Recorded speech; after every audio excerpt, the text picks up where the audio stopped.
Bom, gente, vamos falar agora então sobre selectors no CSS3. Eu vou aqui criar uma lista desordenada.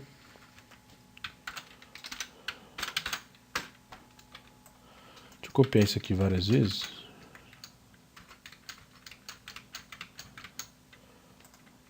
Devia ter colocado alguma coisa aqui, né?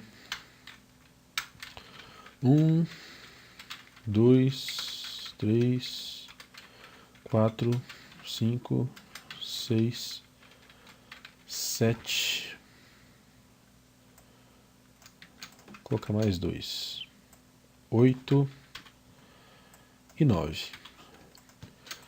Beleza, então uma lista normal. Se eu abrir isso aqui agora no Chrome, você vai ver uma lista normalzinha, né?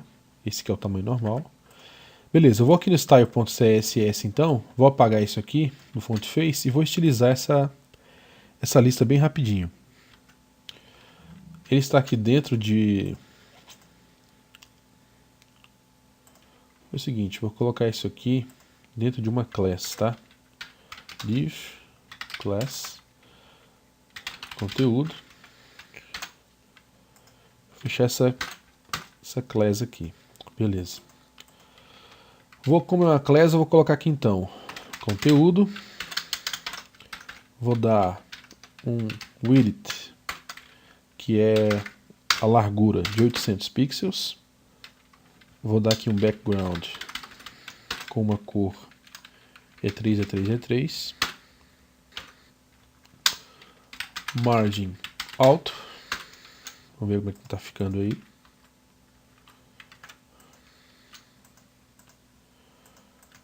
Salvei.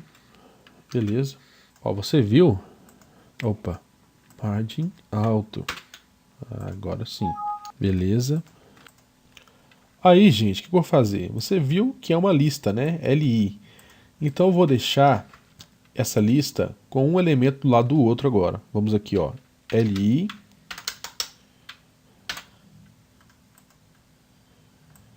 Eu não sei por que não apareceu. LI.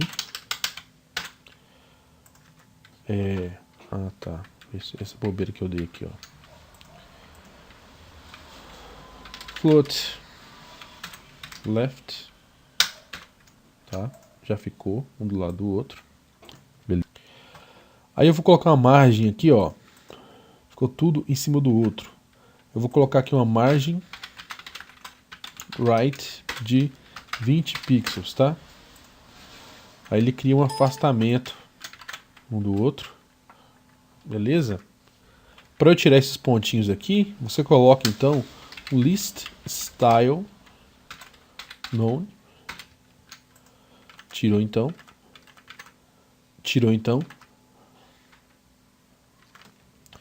Aí, gente, eu vou colocar um tamanho específico para cada um desses aqui, tá? Então, ó, width vai ser 200 pixels e height vai ser 200 pixels também.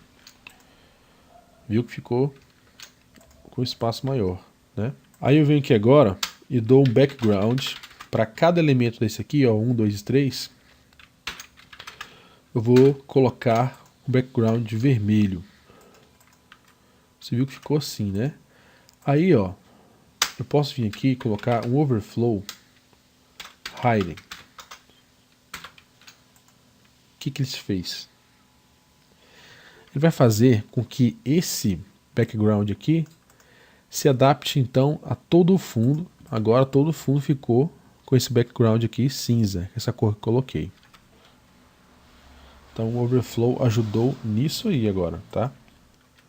Então não sei se você já sacou o que eu quero fazer. Eu quero que cada um aqui se divida. Ele cria então um quadrado para cada número aqui. Então eu tenho que colocar um espaço entre um quadrado e outro. Então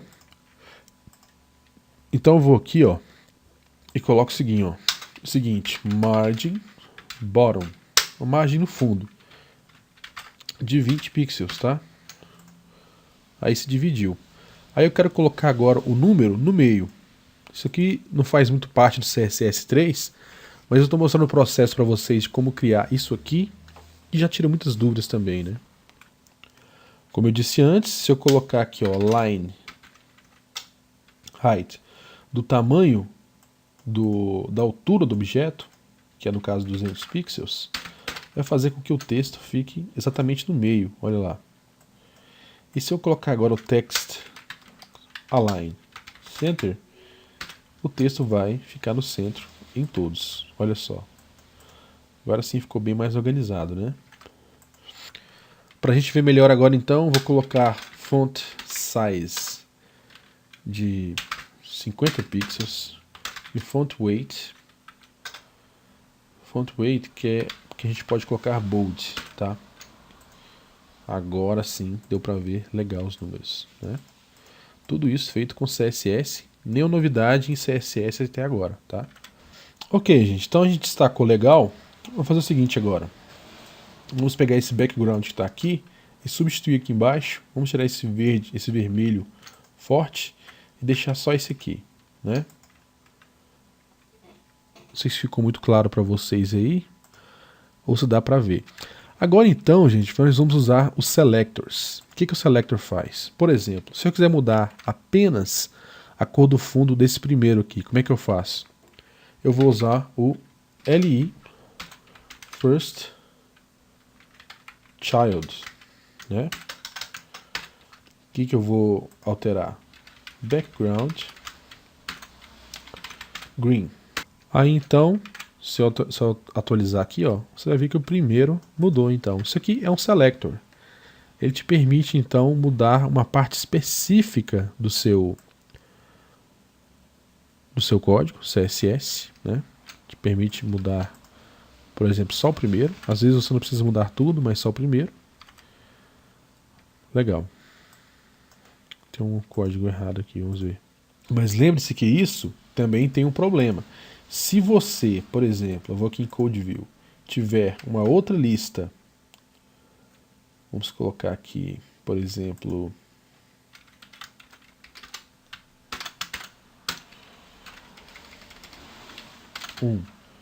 né? E aqui 2. Tem outra lista também lá no meu site. Aí, deixa eu colocar aqui o L também.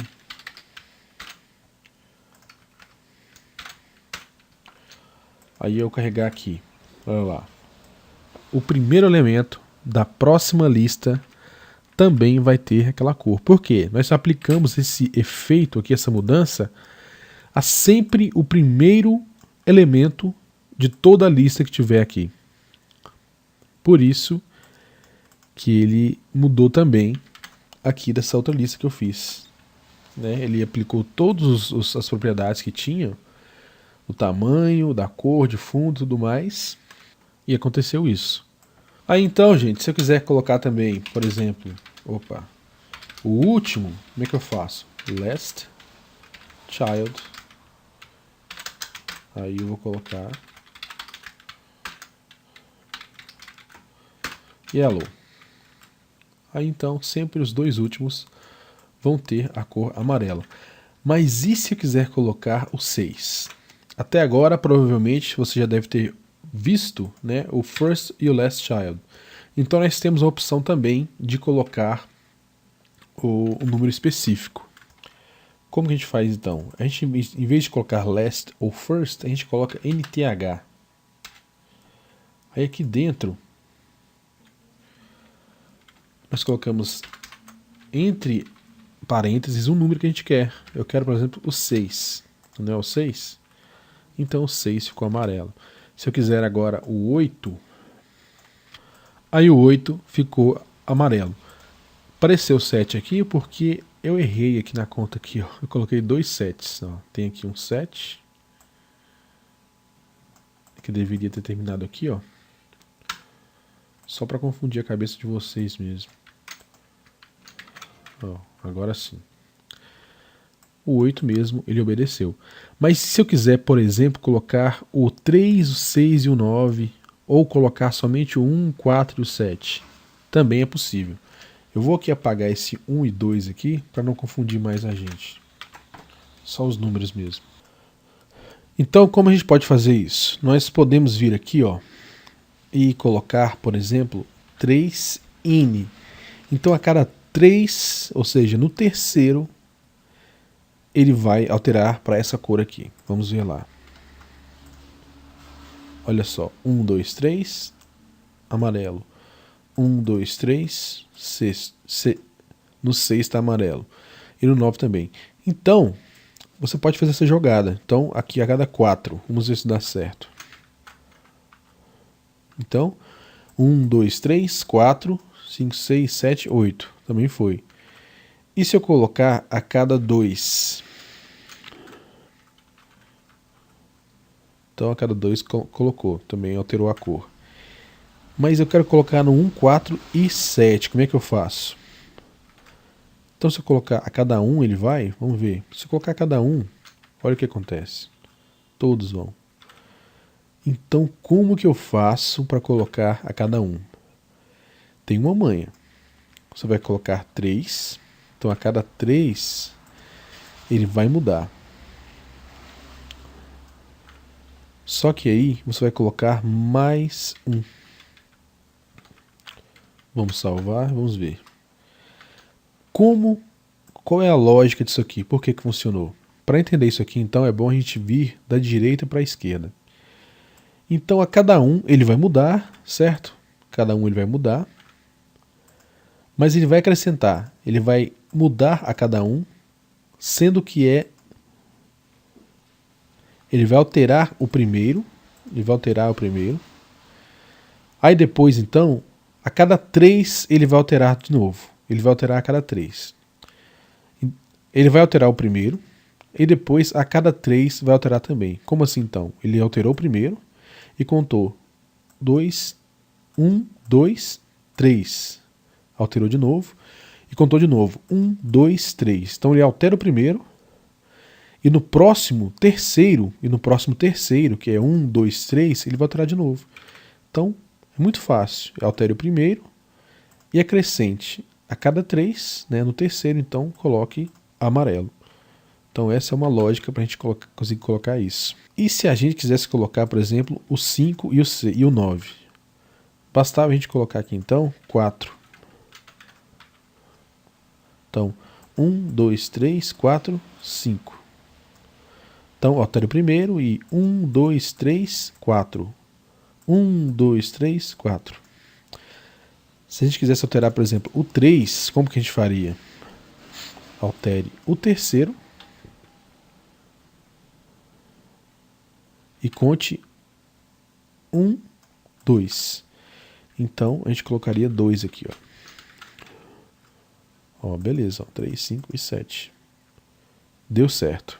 Bom, então o básico sobre selectors, então, seletores, é isso. Na próxima aula, então, a gente vai ver um pouquinho mais, umas coisas um pouquinho mais avançadas sobre isso.